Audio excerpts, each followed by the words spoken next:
Hello, Frugal Force. This is Captain Frugal reporting for duty. And before I jump into today's topic, I just want to say if you enjoyed this video, please be sure to hit like and subscribe and hit that notifications bell. Also, YouTube tends to not to like to advertise me very much.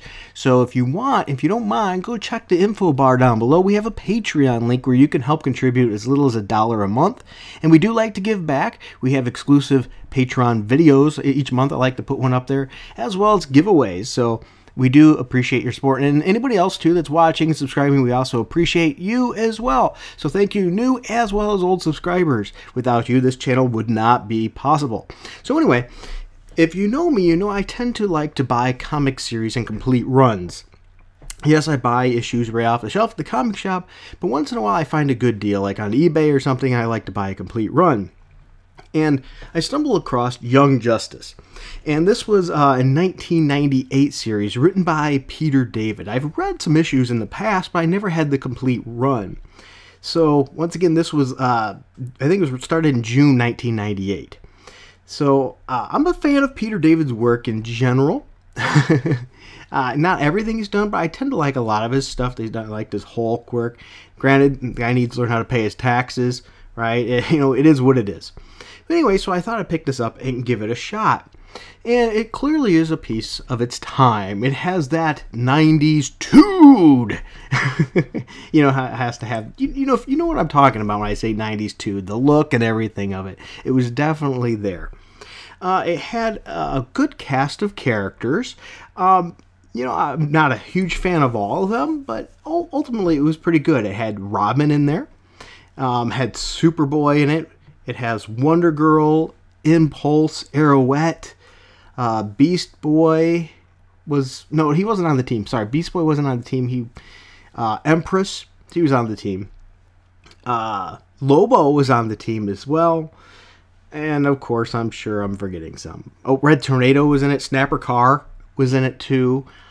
So it had a pretty interesting cast. You've seen also some other ones appear here and there, like Captain Marvel Jr., things like. So it had a pretty fun story, and that's why I think I mentioned Beast Boy. I think he was in it for just like an issue or two. So anyway, it had an interesting cast for the time of, pretty much sidekicks. It was like the next Justice League that was coming up and, going to be coming into their own. So ultimately, I read through these issues, and it was a pretty good series. There was 56 issues in the series, if I'm not mistaken. I wouldn't say I was completely overwhelmed with greatness, but it was an okay read. I'd say a C+. But then, other things too is, I've noticed, and I've mentioned it before, politics have always been in these books and things too. This book was no exception. It had one particular, or actually maybe two particular issues, 15 and issue 16, that more particularly went the SJW route more than any other issues.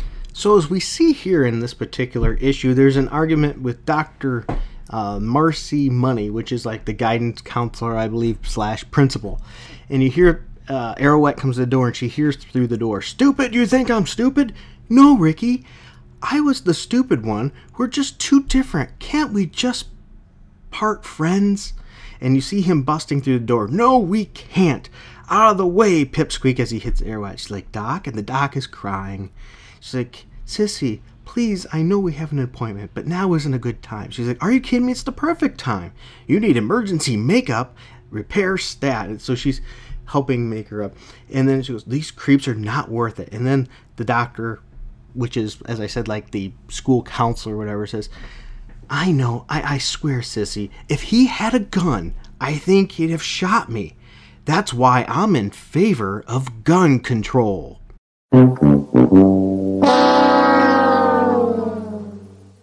Did we really need to have that in this book? Was that really necessary?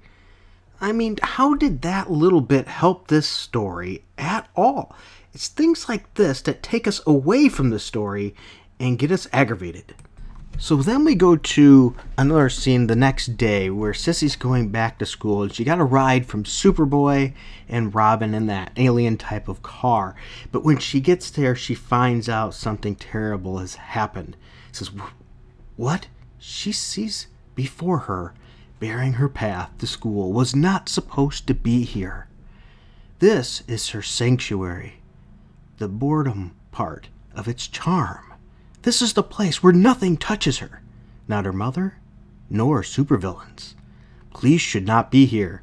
Violence should not be here. Then it says, reporters talking of shooting, of frightened students, of 2 armed assailants having fled into the woods, being sought by police. The reporters should not be here. And most of all, death should certainly not be here. She cannot remain outside. She must get to her heart of the horror. Her mother has given her that compulsion. And the ability to move quietly, as unobserved, her mother has given her that too. And we see that these police there are monitoring the video, seeing what happened and how that the doc got shot by the ex-boyfriend and his accomplice. So therefore, Sissy, or Arrowette, sees what actually happened, and we see it on the video there. Please don't, Ricky, don't, please don't. And then bang, blam, and actually she sees on the video the doc get shot. And Sissy runs away crying. Says, not a kid, never again. Now granted, this was intended to be powerful and moving, and I can understand that, and it does have that, but it's getting tainted by the SJW isms there. Like, all guns are bad, you hit the same tropes. These things are not new. We hear about guns in school all the time today, and that's terrible. It's sad, these shootings, and it's horrific, and trust me, it's so sad. But this has been something that's been written about before too as well. But notice the major slant on this, and how it's the gun people, anybody has a gun, they're a nutball. How gun control would have saved the day. Gun control would have not have saved the day. He used a handgun. Okay? That's an easy thing to get. He could have used a shotgun. It was one person and one shot. Once again, this is politics being put in a book that didn't need to be, that didn't help it any. The next page then has the news. Congressman Zuckerman, is this the worst thing that's ever happened in your district? Absolutely, and I'm telling you, Connie, it is further proof that we have become desensitized to violence and material that is destroying our collective minds. Violent movies, violent songs, violent video games, violent comic books, and then we see Sissy running through. Are you insane? Comic books, violent movies? That part's okay, because she's against it, but here, and this is in bold, it's the guns, you idiot! How stupid are you? Miss, you're seriously upset. No, say, it's the guns. No, it's not the nutbag that shot somebody. It was the tool used, right? And Sissy's going absolutely nuts over it. I know you, Zuckerman. I've watched you. You voted against every gun control law ever made, and you stand there and blame comic books. Now, granted, yes, blaming comic books is stupid, but once again, blaming any object itself is stupid. And I know that what's going to happen, there'll be lots of crying out about how everything's got to change and nobody's going to do anything. Well, not me, buddy. You see, Connie, the youth of America corrupted by violence. And so we see Sissy running into the woods. She's mad. She's saying she's going to make them pay. So anyway, Arrowette decided she was going to have vengeance because she was very upset and very close to this guidance counselor. And so she was going after them. So Arrowette tracks them into the woods and fires off a warning shot. Now remember, these two guys here, they're being depicted as gun nuts, if you will, because the guy was the ex-boyfriend that, got broken up with, and he was a nutball. And so they start shooting their guns off like crazy after him. Says, whoever you are, I bet we got more bullets than you got arrows, so you could just get out of here now. Yeah, right now. And then we see another shot almost hitting the guy in the midsection. She shoots him between his legs, and he tries to run, and he trips. The next thing we gotta do is portray these guys as cowards, too, because remember, they used the gun. Now, granted, the guy is a psycho, he is a nut, and his buddy there, too, is a nut, so I understand that. But here's where it starts getting a little bit crazy. He says, Rick, you sure we should start waving that thing around? What if, the flashlight and the gun. We're not being followed, I'm telling you. What about the arrows, man? Some nut. And so I'm telling you, he gave up. It's been an hour without any, and all of a sudden, we hear noise, and they just shoot their guns like crazy, and they mow down a bear. That's another thing in this series, too. There's been a lot about anti-hunting in this series, too. It was mentioned several times in several issues.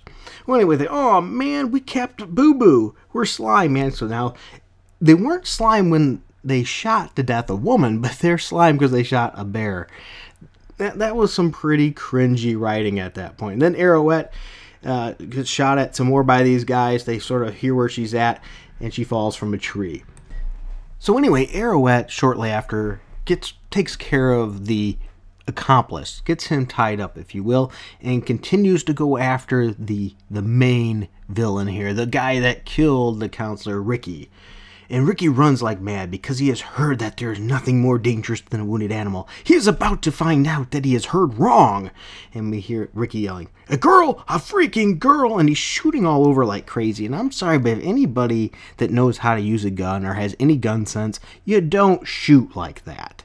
Okay, once again, this is depicting anybody with a gun as a nutball. Get away from me! Stop hiding! It's not fair! It's not fair! And then he gets shot in the leg, and then gets shot in the other leg. And then he's pretty much pinned down, and he's begging for his life. And then Arrowette decides she's going to take it, but Superboy saves the day and grabs the arrow, and then the story progresses from there. But my point is this.